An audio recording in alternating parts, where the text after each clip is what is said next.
Ampifaliana ry avana malala no azontsika miaona toy izao amin'ity sabotsy meny tompo ty indray azontsika miainy tenin'Andriamanitra mandray hafatra tsara koa e ao amin'ny fanahintsika ny amin'ity anio ity. Ho aminareo ny fahasoavana sy ny fahandram-po ary ny fiadanana avy n'Andriamanitra ray sy Jesosy Kristy zanaka iray amin'ny fahamarinana sy ny fitiavana.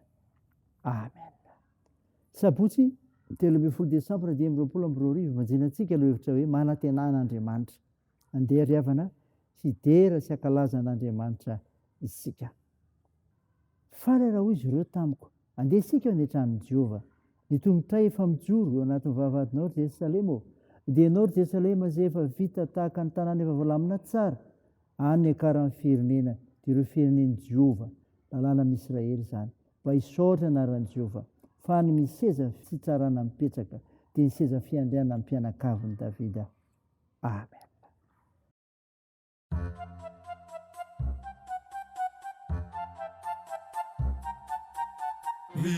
Miubikani Jehova ritani rehetra, miubi uhuani Jehova. Ubiu, ubiu, manupuani Jehova, amini fifalina. ubiu, ubiu, Makanisa yewana cheani, amini fiubina. auka ufanta charefa Jehova nuanjia manisha. Isinunana wansi. Tika miubikani Jehova ritani rehetra, miubi uhuani Jehova.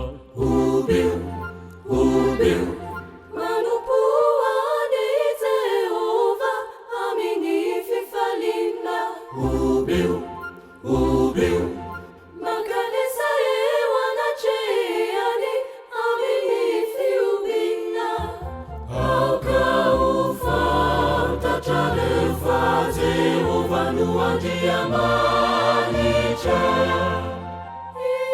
Isinunana wansi. Tika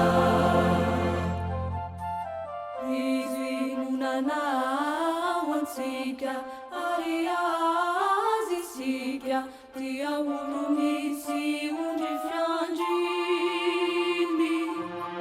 Midirae Amini vavadi, midira amini fisarana aliye waja nani amini fiderana ma kalaza mianarani fatsara Jehova alimanja gizani mindrapuni. aliniacha mimi karana kafara madhimini fama inani. Omi ubi, omi ubi,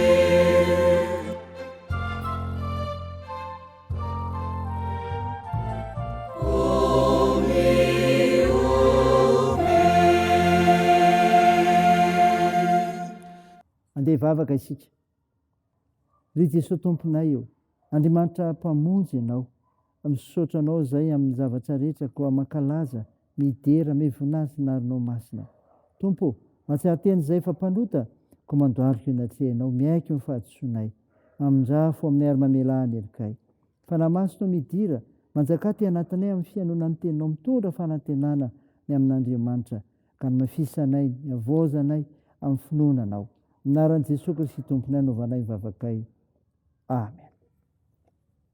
Ny mofinainao antsika amin'ity ity ravana malala dia hitanao ny epistily soratan'i Paoly ho an'ny Romanina. Romanina 2:12, 7:7 mivaky toy izao amin'anaran'i Jesosy. Koa mifandray ianareo tahaka ny nandraisan'i Kristy anareo koa ho voninahitr'Andriamanitra. Fa lazaiko fa Kristy efa tonga mpanompo ny voafora noho ny fahamarin'Andriamanitra hahatony teny fikasana tamin'ny razana mba hankalazany jetilisan'Andriamanitra koa noho ny famondram-po araka voasoratra hoe izany no iderako anao any amin'ny jetilisa sy hankalazako ny anaranao. Ary ho koa izy miravoravory jetilisa mba amin'ny olona ary koa miderahan'i Jehovah ry jetilisa rehetra ary aoka hankalaza azy ny fehina rehetra. Ary ho koa Isaia isolofony Jese dia ilay hitsangana hanapaka ny jetilisa, izy no itikinany jetilisa. Ary Andriamanitra ny fanantenanany hameo anareo amin'ny fifaliana sy fiadanana rehetra amin'ny finoanareo mba tombonareo amin'ny fanantenana noho ny herin'ny fanahy masina. Amen. Ray masino manamasinanay amin'ny fahamarinana, ny teninao ny fahamarinana. Amen. Ravina malala ho aminao ny fiadanan'i Jesosy Kristy mpamonjy atsika. Nofinaina ho antsika anoka andranetsika teo. Romanina 5:7-7. Epistily nosoratan'i Paoly lazanany amin'ny andraisana izay malainy finoana sy ny tokony fanteferana. Eto dia milaza ny tokony andraisan'ny olona rehetra ny famonjena. Dia ny inona? Fihavanana. Ny fihavanana. Nasehon'i Paoly miharihary amin'ireto kristianina ao Korinto fa mitovy avokoa anatrehan'Andriamanitra ny olona rehetra ka manana anjara amin'ny famonjena daolina dia ny jiosy aza ny santatra izany famonjena izany. Saika nisy fanavaka vahana masika eo amin'ireo kristianina jiosy fiaviana sy kristianina avy amin'ny firenena jetilisa. Ny fomba tanteraka izany famonjena ny rehetra izany dia ny fihavanana sy mifankatiavana. Rehefa mahay mifankatia amin'ny olona rehetra mpino dia izany ny fomba hitarika azy ireny hahatsapa ny fitiavana sy famonjen'Andriamanitra sady hanosika azy ireny hanolo-tena ao an'Andriamanitra. Izany tika ambara amin'ny hoe mifandraisa ianareo. Ny andraisan'ny olona rehetra ny famonjena dia izao fahatongavan'i Jesosy Kristy. Fahatongavan'i Jesosy Kristy. Ho nisy atoko fa 1:10 hoe isolofon'i Jese dia ilay hitsangana hanapaka ny jetilisa, izy no itikiany jetilisa. Tamin'ny andron'ny testamenta taloha dia sarotiny tokoa ny Jiosy amin'izany fivavahana izany. Notazomo azy ireo irery izany. Ny fahatongavan'i Jesosy Kristy kosa dia nanokatra ny famonjena ho an'ny olona rehetra izay mino azy na dia jetilisa fiaviana azy. Izany fahatongavan'i Jesosy Kristy izany ry hava-malala. Naozontsika malagasy nandray ihany koa ny famonjenana tsy jiosy fiaviana azy sika. I Jesosy isolofon'i Jese ambara amin'ny mpaminany Isaia io ary hitondra famonjena ho an'izay mino azy tsy hankanavaka no ny aviany. Izay izany rehefa raisy izany ho voninahitr'Andriamanitra. Amen. Andeha vavaka isika. Tompo misaotra no mofinaina nomenao izay milaza ny tokony andraisanay olona rehetra ny famonjena amin'ny fihavanana sy ny fahatongavan'i Jesosy Kristy. Ta io ny fahalohany tenanay ho anao amin'ny fiainana ny famonjena dia ny finoana ilay Jesosy Kristy sy ny teninao Andriamanitra ho anay. Vavaka izay amin'ny tompona anjara rehetra sy ny vahoakanao hiatrika fambavahana rahampitso ijoroan'ireo zanakay ijorovavolombelinao Jesosy Kristy. Tompo, mbo ireo manana ndraikitra amin'ny fitsaboana, kasotranao ireo marary, ampirezinao ireo manamanjo, toanao ireo mareo sikola ary ivonjenao ireo mahantra sy sahirana ary tsinjovy any am-pigatrana. Tao io ny asa fiazakazanay amin'ity an'ity indray Tompo mba ny fitahinao. Tompo vangio ny firenenay ka tsy abosy arovy Jesosy fa mila anao izay hamonjy anay. Mivavakay dia ataony amin'ny anaran'i Jesosy Kristy mpanavitra ilay fanitsangana tamin'ny maty ary nampianatra anay nivavaka manao hoe ka na eo izay ny an-danitra ao masinina anie anaranao ho tonga anie ny fanjakanao atao anie ny sitraponao ety an-tany ho tahaka ny an-danitra.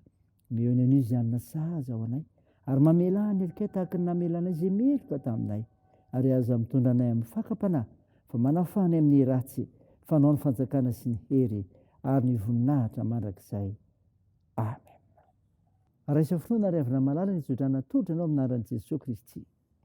Aza matahotra ianao fa momba anao aho, raisa merikerika foana fa izao n'Andriamanitra aho, mampahiry anao aho sady mamonjy anao, eny mitantana anao tanakavana amin'ny fahamarinako aho. Amen. Dia an'Andriamanitra irery ny voninahitra amin'ny anaran'ny Ray sy ny Zanaka ary ny Fanahy Masina. Amen.